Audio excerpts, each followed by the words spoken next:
Me ridiculizaron por adoptar a un niño con discapacidad. Ayer, él ganó una beca internacional de matemáticas. El auditorio estaba lleno y todos aplaudían de pie. Yo no podía moverme.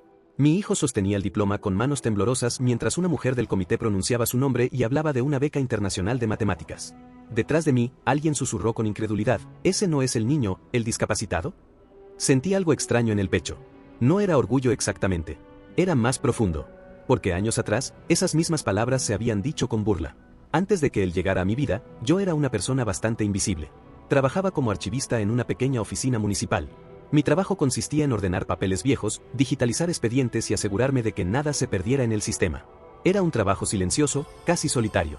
Llegaba temprano, encendía la computadora, preparaba café barato y pasaba horas clasificando documentos que nadie volvería a mirar. No era una mala vida. Pero tampoco era una vida que llamara la atención de nadie. Tenía 40 años, vivía solo en un apartamento pequeño y mi rutina era tan predecible que podía adivinar qué estaría haciendo cualquier martes dentro de 3 meses. Nunca me casé. No porque no quisiera. Simplemente, nunca ocurrió. A veces, en las noches, cuando el apartamento estaba demasiado silencioso, me preguntaba si mi vida iba a quedarse así para siempre. No era tristeza exactamente. Era más bien la sensación de estar mirando el mundo desde afuera. Todo cambió una tarde de otoño. Había terminado el trabajo temprano y pasé frente a un centro de adopción infantil. No era la primera vez que lo veía. Pero esa vez había un cartel afuera que decía que buscaban familias para niños con necesidades especiales. Recuerdo que me quedé parado mirando el cartel durante varios minutos. No sé por qué. Tal vez porque por primera vez en mucho tiempo sentí que algo me llamaba. Entré sin pensarlo demasiado. La mujer de recepción me miró con cierta sorpresa. Creo que no esperaban ver a un hombre solo preguntando por adopciones. Me explicó con paciencia el proceso. Los requisitos. Las evaluaciones. Y luego me habló de un niño. Tenía 9 años. Había nacido con una discapacidad motriz que afectaba parcialmente su coordinación y su forma de caminar. Había pasado por varias casas de acogida, pero ninguna familia lo había adoptado. Cuando pregunté por qué, la mujer hizo una pausa larga. Dijo que muchas personas querían niños pequeños. O niños sanos. O niños más fáciles. Esa palabra se me quedó pegada en la cabeza. Más fáciles. Cuando lo conocí, estaba sentado en el suelo armando un rompecabezas enorme. No levantó la cabeza cuando entré. Solo movía las piezas con una concentración absoluta. La cuidadora dijo su nombre, pero él apenas reaccionó. Después de unos minutos, finalmente habló. Sin mirarme. Dijo que ese rompecabezas estaba mal impreso porque una pieza tenía el color equivocado y arruinaba la simetría del patrón. Recuerdo haber parpadeado varias veces. Tenía razón. Yo no lo habría notado jamás. Ese fue el primer momento en que entendí que ese niño veía el mundo de una forma distinta. Pero no sabía todavía cuánto. El proceso de adopción fue largo. Y en cuanto la gente empezó a enterarse, también empezaron los comentarios. Mi hermana fue la primera en decirlo en voz alta durante una cena familiar. Con una mezcla de preocupación y desaprobación preguntó si yo entendía lo que estaba haciendo. Que adoptar ya era complicado, pero adoptar a un niño con discapacidad, eso era buscar problemas. Mi padre fue más directo.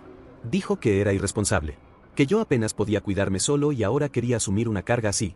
Un amigo del trabajo intentó sonar amable, pero terminó diciendo algo que me dolió más de lo que esperaba.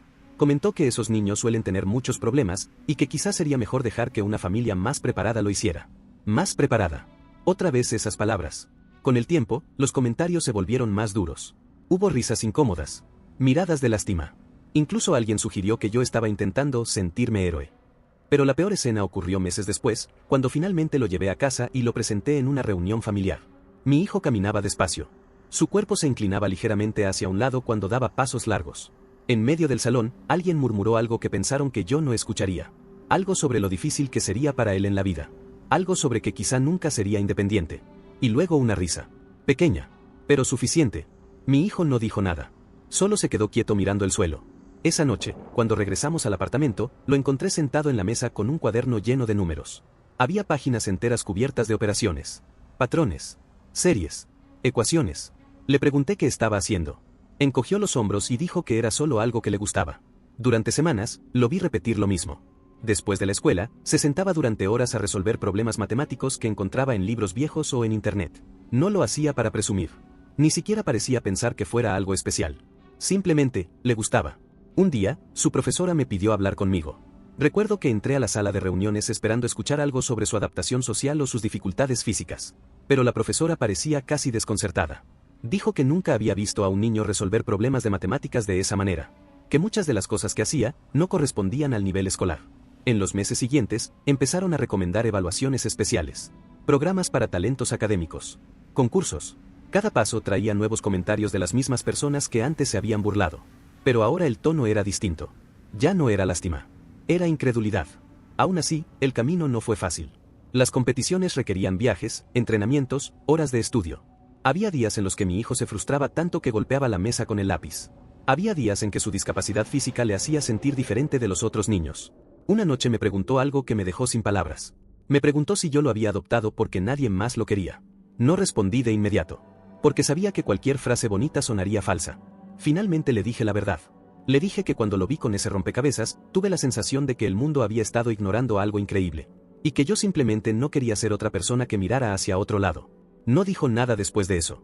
Pero siguió resolviendo problemas. Años pasaron. Concursos regionales. Luego nacionales. Cada logro era pequeño al principio, pero constante. Hasta que llegó la invitación que cambió todo. Un programa internacional de matemáticas para jóvenes talentos. Una beca completa. La ceremonia se realizó en un auditorio enorme. Estudiantes de muchos países. Profesores. Académicos. Cuando anunciaron su nombre, el auditorio entero comenzó a aplaudir. Yo lo vi caminar hacia el escenario con ese paso ligeramente inclinado que tantas personas habían juzgado años atrás. Pero en ese momento nadie estaba mirando su forma de caminar. Todos estaban mirando lo que había logrado. Y fue entonces cuando escuché ese susurro detrás de mí. ¿Ese no es el niño, el discapacitado? No sonaba como una burla. Sonaba como alguien tratando de reconciliar dos ideas que no encajaban en su cabeza. Y por un instante recordé todas las risas. Todos los comentarios. Todas las dudas. Mi hijo recibió el diploma y miró hacia el público. Sus ojos encontraron los míos. No dijo nada. Pero su sonrisa era tranquila. Como si todo aquello fuera simplemente el siguiente paso natural. Cuando terminó la ceremonia, muchas personas se acercaron a felicitarlo. Profesores. Organizadores. Incluso algunos padres que parecían impresionados. Yo me quedé un poco atrás, observando. Porque entendí algo en ese momento.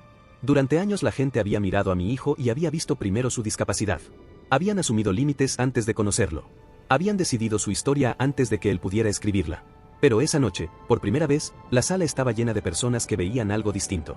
Veían su mente, su esfuerzo, su talento.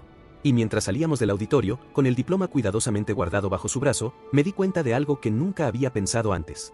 La gente siempre creyó que yo había salvado a ese niño cuando lo adopté. Pero la verdad era mucho más simple. Él fue quien cambió mi vida. Porque antes de conocerlo yo vivía en un mundo pequeño, silencioso y predecible. Y ahora caminaba junto a alguien que veía patrones donde otros veían caos. Alguien que había sido subestimado tantas veces, que aprendió a ignorar el ruido del mundo. Cuando llegamos al estacionamiento, mi hijo miró el cielo y dijo algo casi en voz baja. Dijo que había un problema matemático famoso que todavía quería resolver algún día. Sonreí. Porque después de todo lo que había visto, ya no me parecía una idea imposible. Y mientras encendía el auto, pensé en aquel día frente al centro de adopción. En el cartel.